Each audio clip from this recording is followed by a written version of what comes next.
On the night of the celebration, my daughter closed the door in my face and whispered, "Stay in the back. The guests don't need to see you." That was how the evening began, not with a welcome, not with a smile, but with rejection sharp enough to split the air. The hall beyond the door was already alive with music and laughter, glasses clinking against polished silver, shoes tapping against marble, and I was left in the shadows, tucked away in a room that smelled of coats and dust, as though I were an old relic they didn't dare throw out but refused to display. I sat there, listening to the sounds of joy and clapping from a distance, each echo reminding me that my own blood had decided I was no longer fit to be seen. They had polished every detail for this evening, the chandeliers glowing, the tables set in perfect symmetry, the names of important guests written in ink on ivory cards, but my name, my place, my presence, erased. I had once built those walls with my hands. My sweat had stained the beams, when no one else believed this house could even stand. I had carried stone, nailed the floors, fixed every broken hinge through the years. Yet now, the very home that rose from my labor was being used to humiliate me. My daughter's words still stung. It's better this way. Better for her pride. Better for her fragile reputation. But not for me. The door was thin, but the betrayal was thick. Every laugh that reached me was not just a sound. It was a reminder that they had chosen to hide me, as if my presence could spoil the night. And though I sat quietly in that room, something deep inside me refused to be silent, because even in the corner of shame, I knew a truth they had forgotten. You cannot erase the hands that built the very table you feast upon. Friends, let me pause here for a moment. Write in the comments, where are you listening to this story from? Have you ever experienced something like this in your own life? Don't forget to subscribe and share this video. By doing so, you help us grow this channel and bring more stories to life. And now, let's continue. My name wasn't on the seating chart. I searched for it with my ears, waiting to hear someone call me, waiting for even the faintest sign that I belonged in that room. But it wasn't there. Not on the chart, not on the program, not even in the mouths of those I had raised. It was as if the air itself had been instructed to forget me. They had planned everything to perfection. The guest list, the decorations, the carefully rehearsed speeches. Yet when it came to me, their own blood, the only perfection they sought was silence. I could almost picture the table without seeing it. Gleaming plates, folded napkins standing like monuments, and names delicately written in ink upon cards that marked belonging. A ritual of inclusion, a quiet map of who mattered. And in that map, I had been erased as though my existence was too heavy, too unrefined, too inconvenient to show. The truth burned deeper because the house they filled with light and laughter had been carried into existence by my own hands. Every corner of it knew my sweat. Every wall remembered the weight of my labor. Yet now, when the chandeliers shone brightest and the carpets were brushed smooth, they acted as if those same walls had not been held up by me, as if the beams had placed themselves, as if I were a shadow unworthy of light. And the betrayal did not come only from being hidden. It came from their ease in doing it. How quickly they had pushed me into the background. How natural it seemed for them to assign me a seat near the kitchen door, a plate left aside, a presence not to be honored but endured.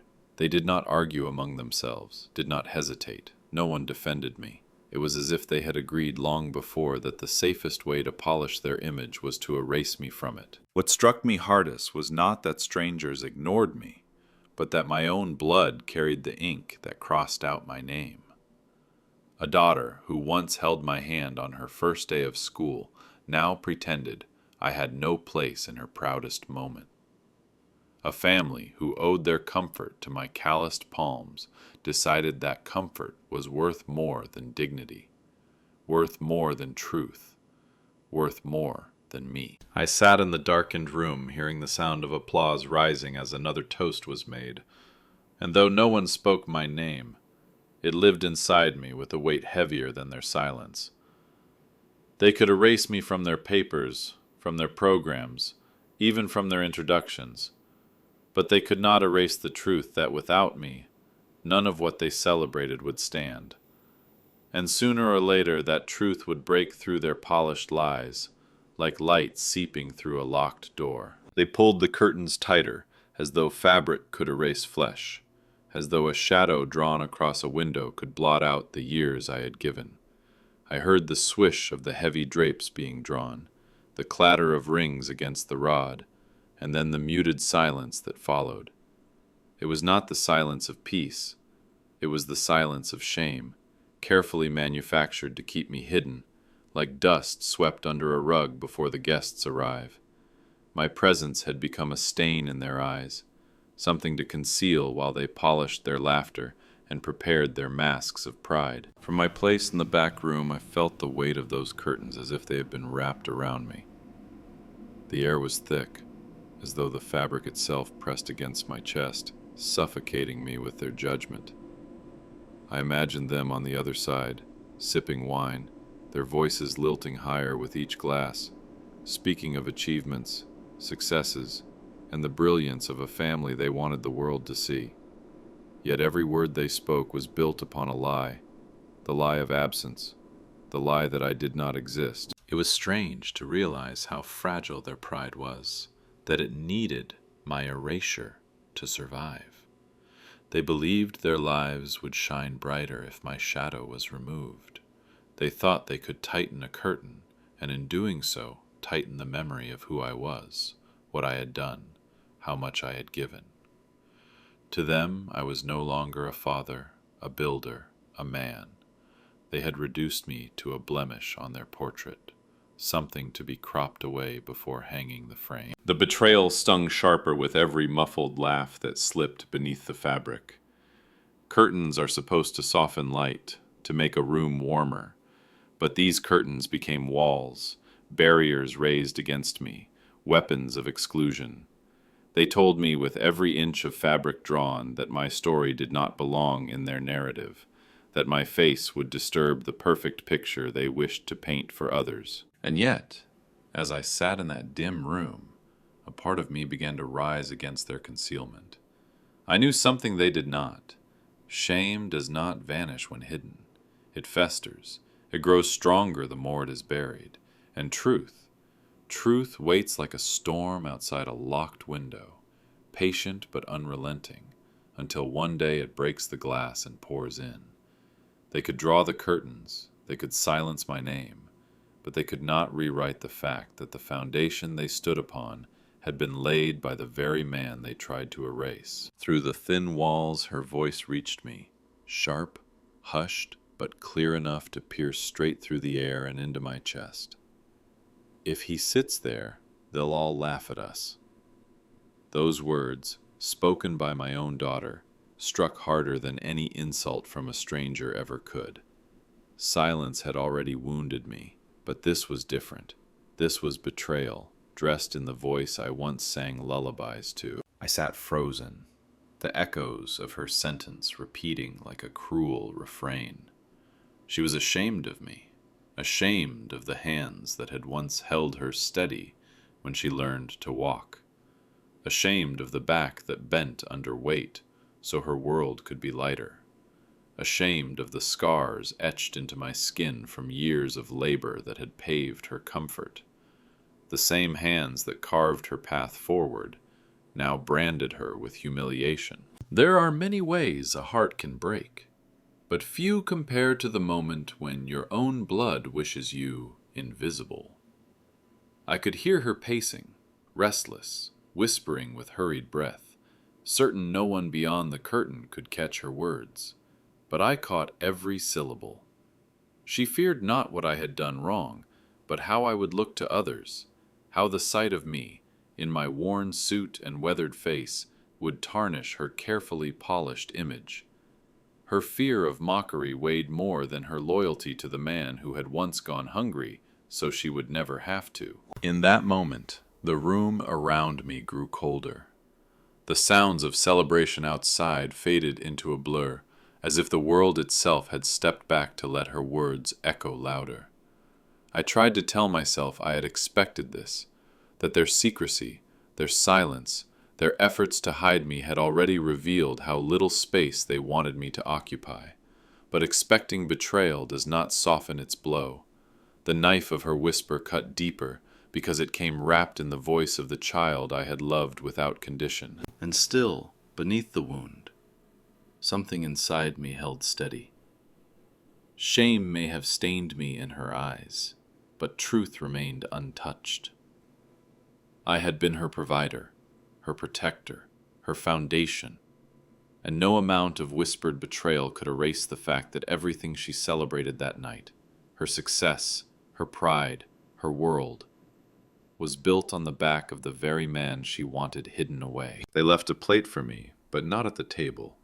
It waited on a small side surface near the kitchen door, as if I were some afterthought, a duty rather than a person.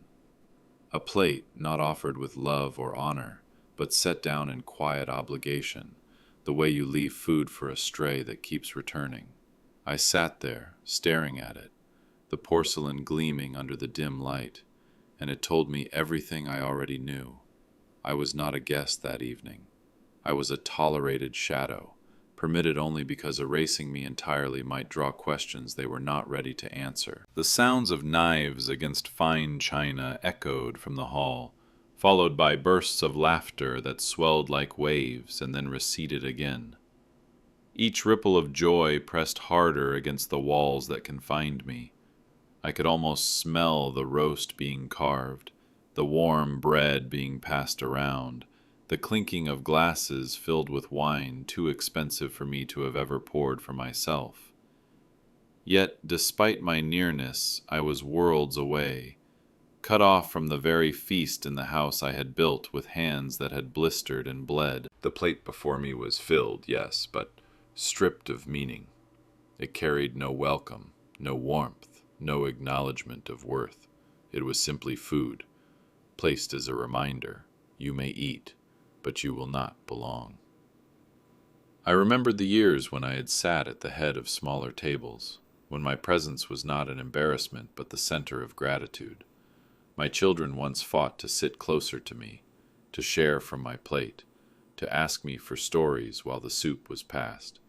Now that memory mocked me as I sat in isolation, exiled to a corner where the only company was the muffled clatter of celebration through a closed door. I touched the fork, cold against my fingers, and realized the cruelty was not in the hunger they left me with, but in the hunger they denied me. Not hunger of the stomach, hunger of belonging, of dignity, of being seen. They believed a plate could quiet me, that food would be enough to replace a seat, that silence would suffice in place of honor. But every bite I might have taken would have been seasoned with their betrayal, every swallow a reminder that to them I was not part of the living memory of this family, but a shadow they fed out of pity. As the evening stretched on, the weight of that plate grew heavier than stone. I did not touch it. I let it sit there, untouched, the way they wished I would sit, quiet, invisible, forgotten. But deep inside, something was stirring. I could feel it rising like a tide in the darkness, because no matter how tightly they tried to bind me to the corner, the truth would not stay in silence forever. The night grew louder the moment the tires of the arriving car pressed against the gravel drive. I could not see it from the back room, but I felt it, the way the air changed, the way footsteps rushed across the polished floors, the way voices rose in hurried excitement. The guest of honor had arrived.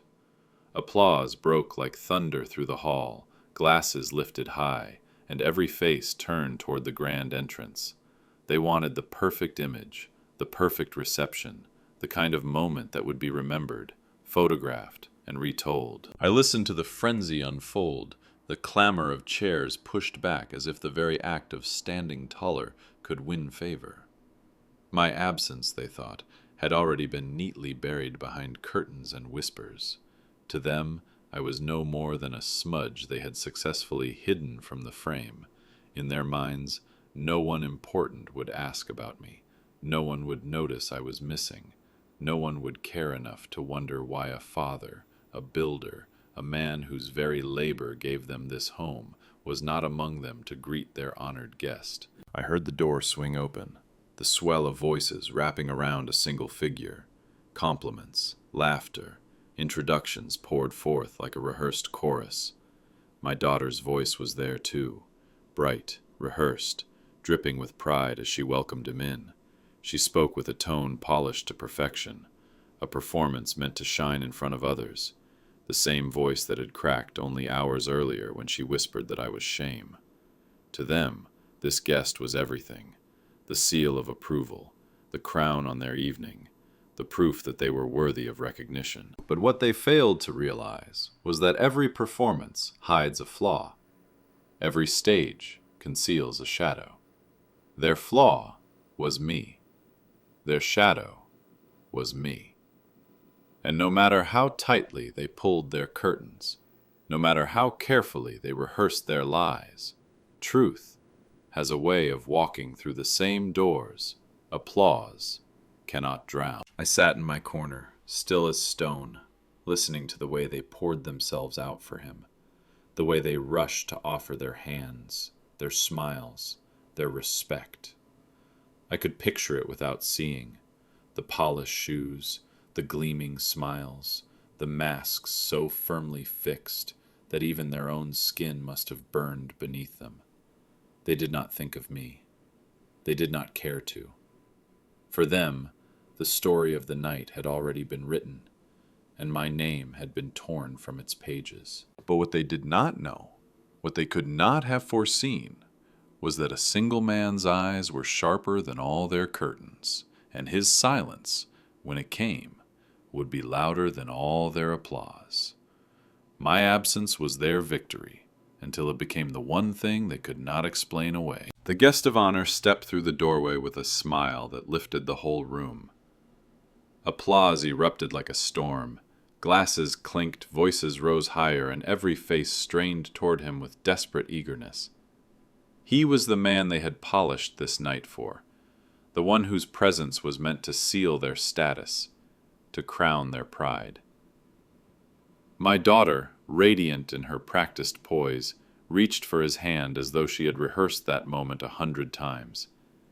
And for a heartbeat, it seemed as if the performance had worked. But then his eyes began to scan the room. He did not rush.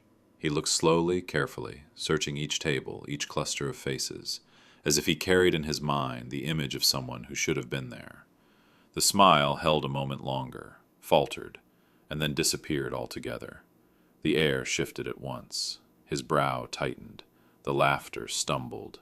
The applause, still echoing, dissolved into a nervous silence.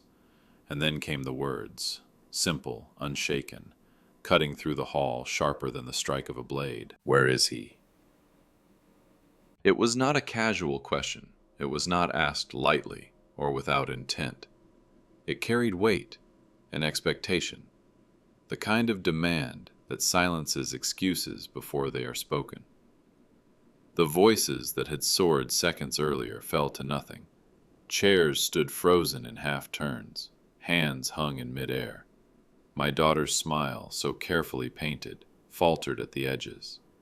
The silence that followed was not the silence of reverence, but the silence of fear. I heard it all from the back room.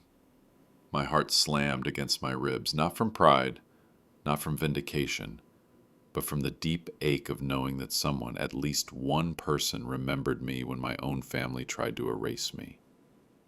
That question, "Where is he?" rang louder in my soul than any applause could. It was as if justice itself had spoken through his lips. Beyond the curtain, I imagined their eyes darting, searching for explanations they had not prepared. They had prepared speeches, compliments, gestures of honor, but not this. Not the possibility that their guest would look for me, the one they had hidden, the one they thought no one would notice gone. Their world, built on fragile pride, began to tremble in that single question. And in that trembling, the truth crept in like light through a cracked door. The very silence that swallowed the hall became my voice. They had tried to erase me, but now my absence shouted louder than their presence. Their betrayal hung heavy in the air, and no one, not even their polished smiles, could disguise it. He stopped cold at the threshold. The room, still trembling from his first question, seemed to hold its breath as he looked once more across the sea of polished faces. Then his voice came, slow, deliberate, and immovable. "I won't go in without him." The sentence was not shouted, not spoken in anger, but it landed with the weight of judgment. The air froze where it stood. Every glass paused midway, every smile collapsing into confusion and fear. My family's faces drained of color. Their rehearsed laughter faltered, their masks slipping in an instant. They had prepared compliments and toasts, but they had not prepared for this. Their grand night, carefully arranged to shine without me, had been shattered by 7 simple words. And what hurt them most was that those words did not belong to a stranger. They belonged to the very man they had courted, the man whose recognition they craved more than anything else. I sat in my corner, unable to see but able to feel the tremor their silence carried. My heart beat against my chest like a drum. For a moment I wondered if I had misheard, if hope was playing tricks on me. But then the hush that followed told me it was real. He had refused them. He had refused their banquet, their performance, their lies, unless I was part of it. In one breath, he had undone all the hours, days, years they had spent trying to push me into shadows. Inside the hall, panic must have rippled through them. I imagined my daughter's trembling hands, her eyes darting toward the back door, her lips quivering around excuses that suddenly tasted like ash. She had thought my absence would make her stronger, but now it exposed her weakness. The very man she longed to impress had seen through the veil, and he would not play along.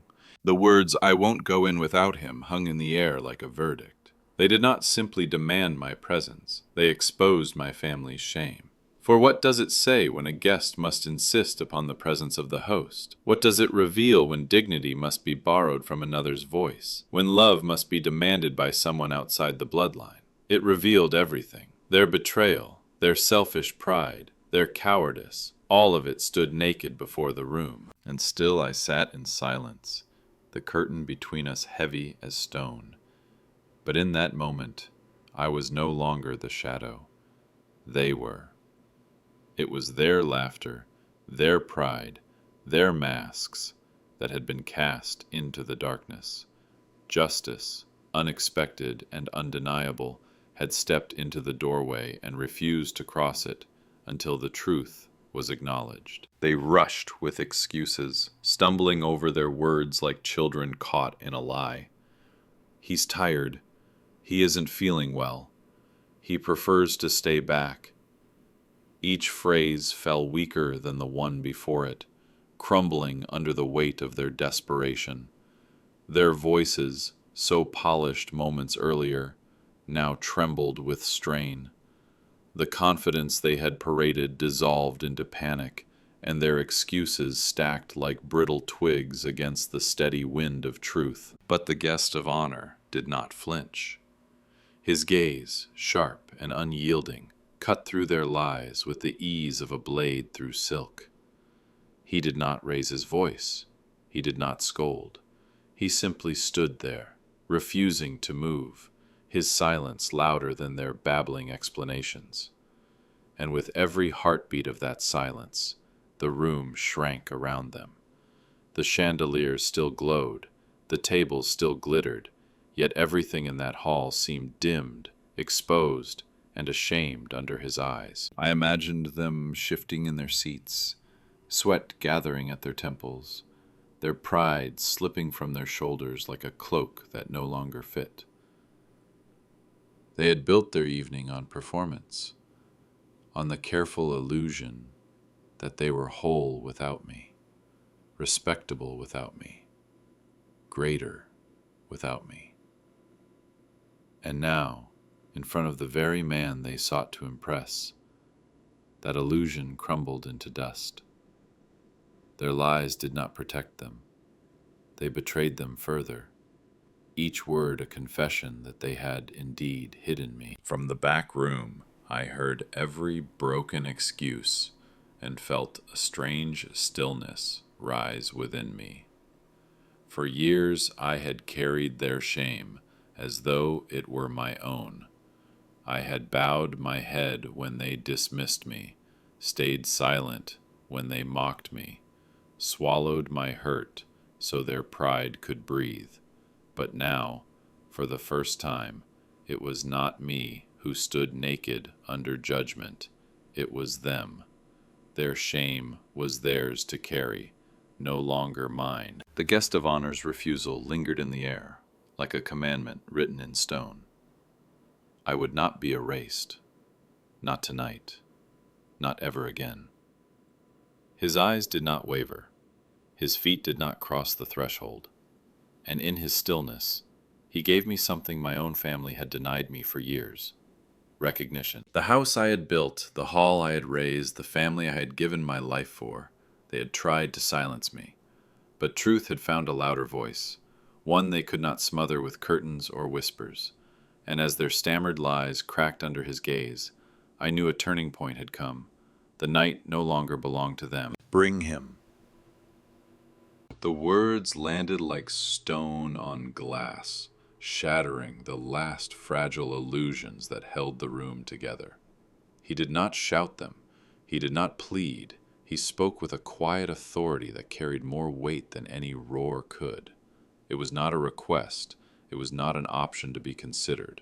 It was truth, spoken into a silence so heavy that even the chandeliers seemed to stop their shimmering. At once the music faltered. The string quartet that had filled the hall with graceful notes stumbled to a halt, bows frozen against strings as though they too had heard the command and dared not play another sound. Laughter, still lingering in the corners, died mid-breath, leaving faces stiff and unfinished, as though painted smiles had suddenly cracked. The air thickened, and every gaze, reluctant yet powerless to resist, shifted toward the back door, the very place they had shoved me into, the corner where I sat in shadows, listening. I could feel their shame through the walls. The weight of his words pressed them down like a hand on their throats.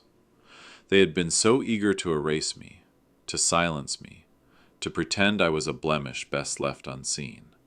But now, before the very guests they worshipped, their deceit had been dragged into the open. There was no hiding, no curtain thick enough, no excuse thin enough to protect them. The spotlight they had tried so hard to keep on themselves had turned, suddenly and irrevocably, toward me. And I, sitting alone in that dim room with a plate left cold and untouched, with silence for company and betrayal for comfort, felt a strange tremor rise in my chest. Not pride, not triumph. Something deeper. It was the ache of years being answered in a single command. For so long I had swallowed humiliation quietly, burying it like stones in my gut. Now, without lifting a finger, without saying a word, justice had spoken on my behalf. I heard the shuffle of footsteps in the hall, frantic and reluctant. They would come for me now, not because they wanted to, not because they suddenly remembered love, but because they had been exposed. They would fetch me like one fetches a missing piece, not out of respect, but out of fear. Yet the difference no longer mattered. The very act of summoning me shattered their performance. In that instant, I was no longer the hidden one. I was the missing one. And the room they had built for my erasure would soon become the stage where their betrayal was unveiled. The footsteps reached me before the door opened, quick, uneven, carrying the weight of panic they could not disguise. When the handle finally turned, the light from the hallway spilled into the dim back room, cutting through the shadows I had been left to sit in. My daughter stood there, her face pale, her lips moving as if she wanted to form words but had lost the courage to give them shape. Behind her, others hovered, restless, caught between duty and humiliation. They came to fetch me, shame pressed tight against their mouths, but not a single trace of apology in their eyes. Their pride was too thick for that. They wanted me to rise without question, to walk quietly at their side, to become part of their damage control. Even now, they treated me as the problem, as though it was my presence that had fractured the night, rather than their betrayal.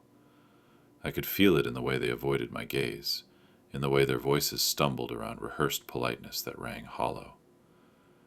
"They're asking for you. It's better if you come." Words coated with desperation, not remorse. For a moment, I did not move. I sat with my hands resting heavy on my knees, staring at the untouched plate beside me, the cold food now more honest than their pleading. That plate told the truth. They had planned for me to remain unseen, fed but not welcomed, present but erased. And now, only because their performance had cracked beneath the weight of a single man's voice, they came to drag me into the light they had sworn to keep me from. When I finally stood, the silence between us was louder than anything I could have spoken. Their eyes flinched away, unwilling to meet mine. For in my silence lay their shame reflected back at them. I did not argue. I did not scold. I simply rose, and in that quiet motion I felt a shift, power leaving their hands and returning to mine. Every step I took behind them carried not humiliation but dignity, because I knew I was no longer entering as a burden.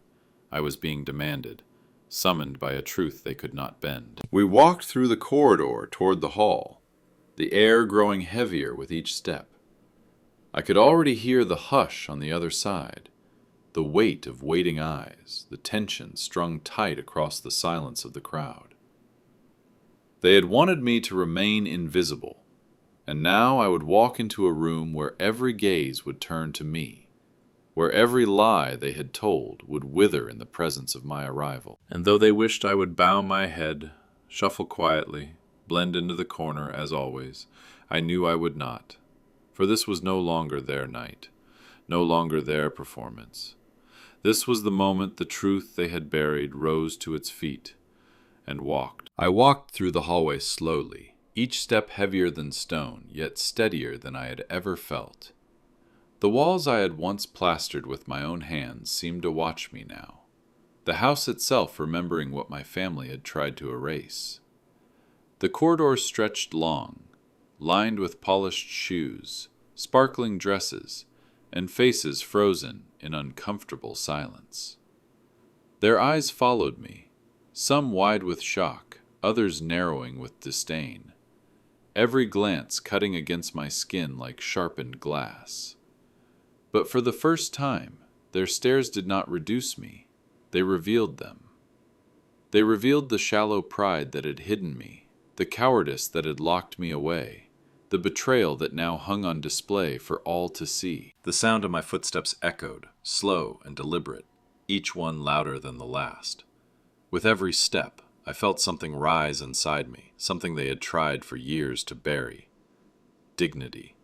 The kind that does not need applause or permission, the kind that grows stronger in silence until it bursts through. It was as though I was reclaiming every fragment of myself they had stolen, every insult, every dismissal, every time they treated me as less than what I was. Each pace down that hallway became an act of justice, a quiet defiance carved into the floorboards beneath me. I passed by guests who shifted uncomfortably, unsure whether to meet my eyes or to look away. Some glanced down at their plates, their jewels, their polished glasses, as though the shine of wealth could protect them from the truth now walking among them. Others stared openly, curious, sensing the tension that filled the air, realizing they were witnessing a fracture in the perfect mask this family had worn. And my family, those who had hidden me, stood stiff as statues, their painted smiles cracking into something brittle and transparent.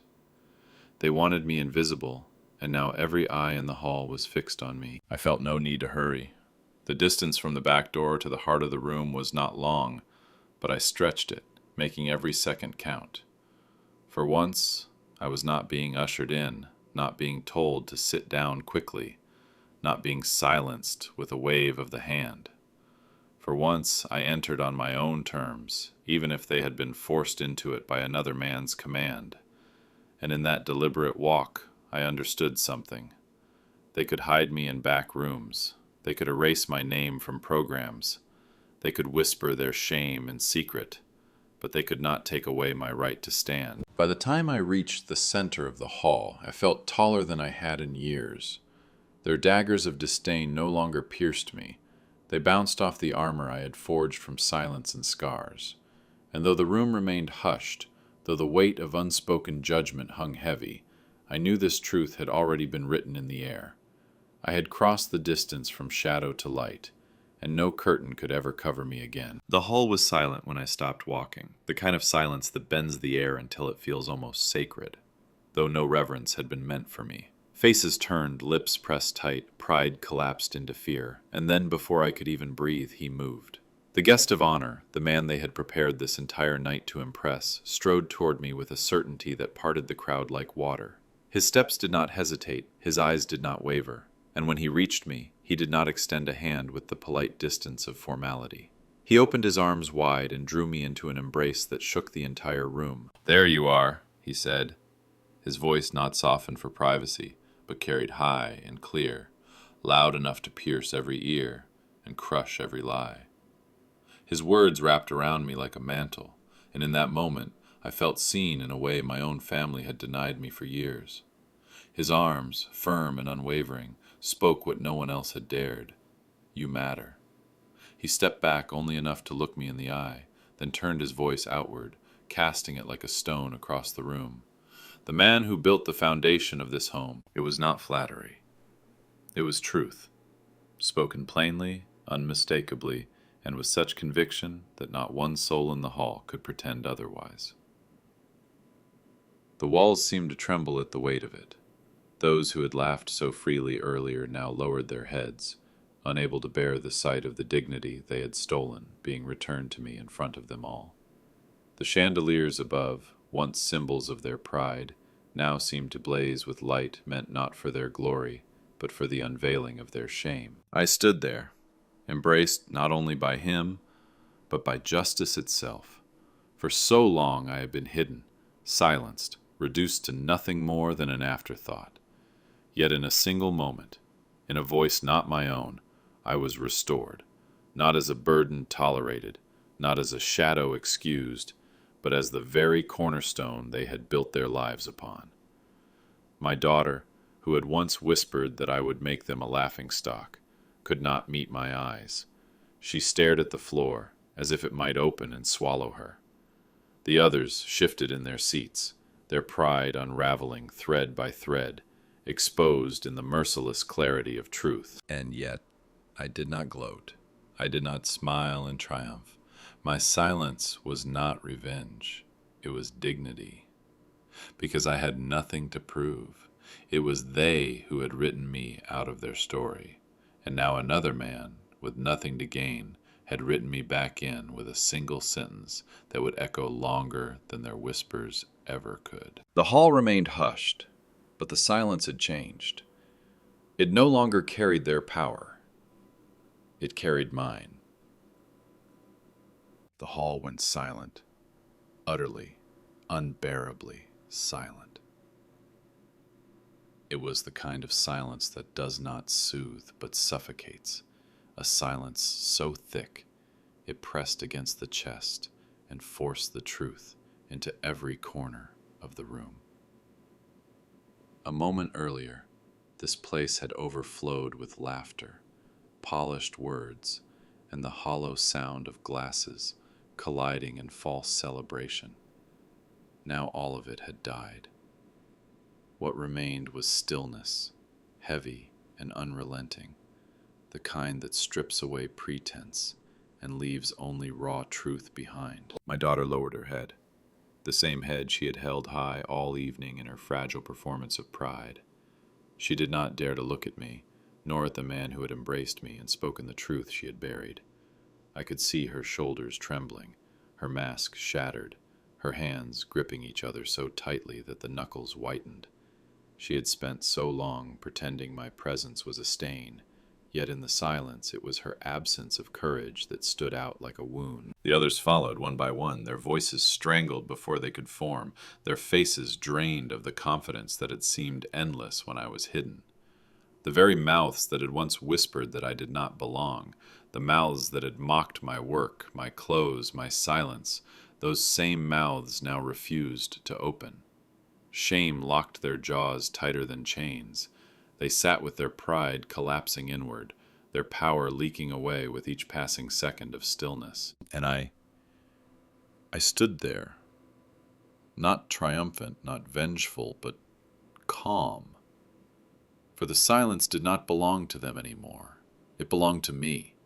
Their power had always rested in noise, in mocking tones, in polished speeches, in hollow laughter meant to drown me out. But stripped of that noise, they were nothing more than fragile faces hiding behind lowered eyes. The stillness revealed the truth. I had never been the embarrassment. They had. I thought of the years I had endured their dismissal, the countless nights I had sat quietly while their voices dismissed me as though I were nothing. And now, here we were, reversed. They sat silent, unable to defend themselves, while my mere presence filled the hall with a weight greater than any speech could carry. I did not have to say a word. Justice required no words. It required only their shame standing naked in the silence they could not escape. The music had long since stopped, the glasses left untouched, the air suspended between the past they tried to bury and the truth they could no longer deny. And though my daughter's head remained bowed, though no apology crossed her lips, I saw it in her posture, in the heaviness of her frame. She knew, they all knew. The silence had stripped them bare, and there was no curtain left to hide behind. When I finally sat at the table, it was not at the corner, not at the place near the kitchen door, where they had once tried to confine me, but beside the guest of honor himself. The chair he pulled out for me was not merely wood and cushion, it was vindication. It was justice. It was a place I had been denied for years, a place stolen from me by whispers and shame, now returned in front of every watching eye. I lowered myself into it slowly, not rushing, because every second of that moment mattered. The silence followed me like a procession, heavy and unbreakable. I felt the eyes of the room on me, but they no longer pierced like daggers. They bowed, they recoiled, they bent beneath the truth they could no longer smother. The same people who had laughed without me now fidgeted in their seats, their throats tight, their faces pale. My daughter sat rigid, her head still lowered, her mask in pieces. She had thought keeping me hidden would protect her from ridicule, but now the ridicule belonged to her. The shame of trying to bury her own father while the world looked on. She could not stop the truth now. It was out, alive, breathing in the hall, undeniable. The guest of honor lifted his glass, and when he spoke it was not in whispers but with a clarity that rang like a bell through the silence. He did not talk of business or of wealth or of prestige. He talked of me. He spoke of the hands that had built the very foundation beneath their feet, the sweat and sacrifice poured into walls that sheltered them, the unseen strength that had carried them to this day.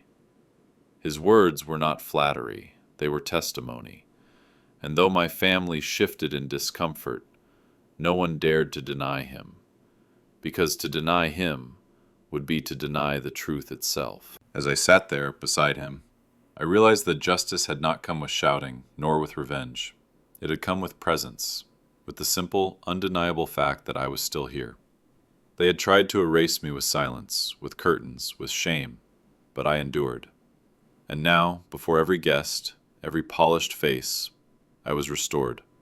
Not because they allowed it, but because truth is not something that can be locked away in a back room.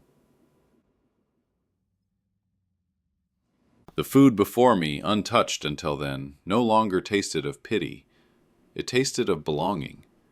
Not the belonging they gave me, but the belonging I had carried all along. The dignity that had lived in me even when they refused to see it. I did not raise my voice. I did not boast. I did not need to. The very fact that I sat there, beside the man they had honored, recognized by him and by the silence that followed, was more powerful than any words I could have spoken. And so, that night, a line was drawn. From that night on, no curtain could hide me again. No whisper could erase me. No betrayal could bury my name. Because when the guest of honor sat me at his side, the truth stood taller than their lies, and it would live longer than their shame.